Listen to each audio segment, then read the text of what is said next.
ठीक है। एंड जो अब कहानी मैं तुमसे शेयर करने जा रहा हूं, एक बार पेन रोक दीजिए। जो कहानी मैं बताने जा रहा हूं that is the story of a real student. उसने 11th-12th में कोचिंग ली। ध्यान सुनिएगा प्लीज, क्योंकि उस बच्ची को मैंने 2 साल तक देखा। मेरी बात ध्यान सुनना।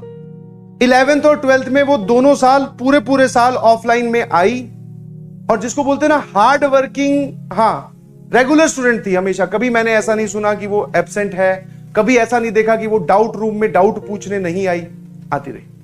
बट दिक्कत क्या हो रही थी, वो चीजों को रटने की कोशिश कर रही थी 11th और 12th में। अच्छा ऐसा एक सवाल करवा दिया, अच्छा ऐसा मैं कर सकती हूं। उसके अलावा जैसे ही सर आपने वैल्यू n की 5 की जगह 6 की, अब मैं फंस गई।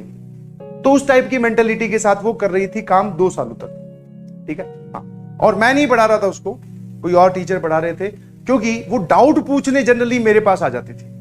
ठीक है, इस वजह से तो मेरा उसका 1-2 बार इंटरेक्शन हुआ। तो मैंने देखा कि वो जो डाउट पूछ रही है वो बहुत ही बेसिक पूछ रही है। बहुत ही बेसिक मतलब कि जिसने नोट्स नहीं पढ़े हो फिर वो सवाल ऐसे पूछे।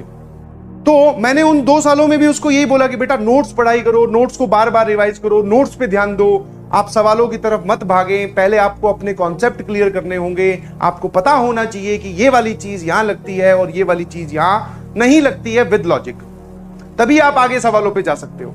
आपको अभी पता ही नहीं है कि क्या करना है और आप लगे हुए हो तो जवाब गलत ही आएगा। और अगर सही आ रहा है तो आपका तुक्का फिट बैठ रहा है, और तुक्के के बेसिस पर जेईई मेंस और एडवांस क्लियर होता मैंने तो आज तक कभी नहीं देखा। समझ में आया? तो वो 2 साल तक रही, कोई रिजल्ट नहीं आया, रैंक भी लाखों में आई। अगली साल जब ड्रॉप करने की बारी आई तो फिर से उसके पेरेंट्स आए, बोले कि सर हमने 2 साल यहीं पढ़ाया था इसको, इसका कुछ हुआ नहीं, आप क्या बोलते हो कि इसको प्राइवेट कॉलेज में डाल देना चाहिए या फिर इसको तैयारी करनी चाहिए।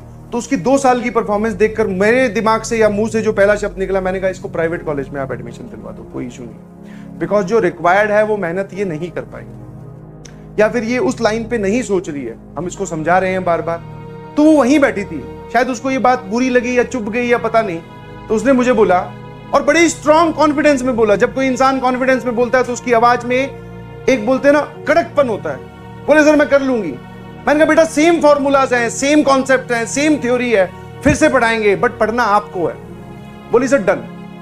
और उसने मेरे से सीरियस होकर पूछा कि what is the change that you want to see in me, मतलब आप क्या चाहते हो कि मैं इस तरीके से पढ़ूं, जैसा आप बोल दोगे वैसा ही करूं। मैंने कहा ठीक है बेटा, जैसा सबको ज्ञान दिया जाता है वैसा भी उसको दिया। बट मेरे दिमाग में 100% डाउट था।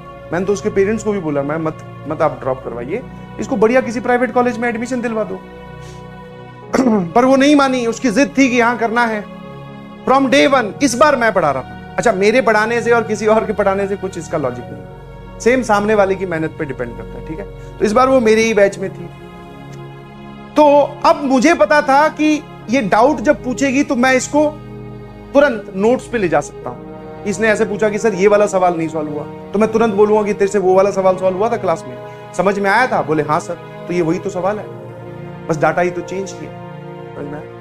तो वो through out the session hard working रही, क्योंकि वो हार्ड वर्किंग और सिंसियर पहले भी थी। ठीक है, क्लास ना मिस करना, रेगुलरली आना, नोट्स बनाना, ये सब आदतें उसमें पहले भी थी। अब सिर्फ उसने एक छोटा सा चेंज किया, दैट इज कि अपनी नोट्स में लिखी हुई बातों को सीरियसली समझकर फिर सवालों पे जाना। दिमाग बंद करके सवालों पे जाना नहीं। अच्छा हाँ सर पढ़ लिया चलो सवाल करते हैं, नहीं जी, इससे तो आप डिमोटिवेट हो गए। समझ पा रहे हो कि नहीं समझ पा रहे, है ना?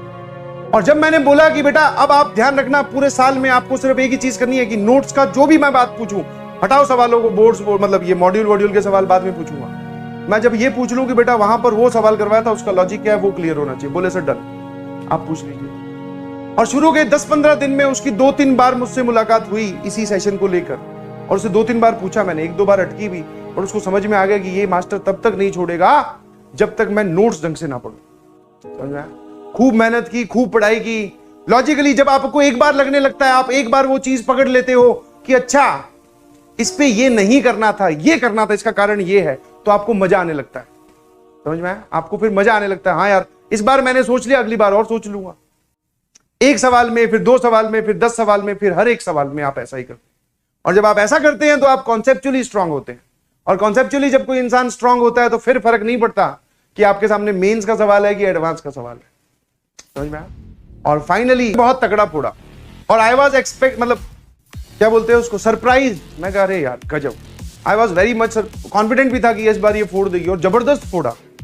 करीबन शायद 3000 के अंदर रैंक आई थी जेई मेंस में। अभी MNIT में पढ़ रही है इलेक्ट्रॉनिक्स ब्रांच के साथ, Malviya Nagar national institute of technology Jaipur.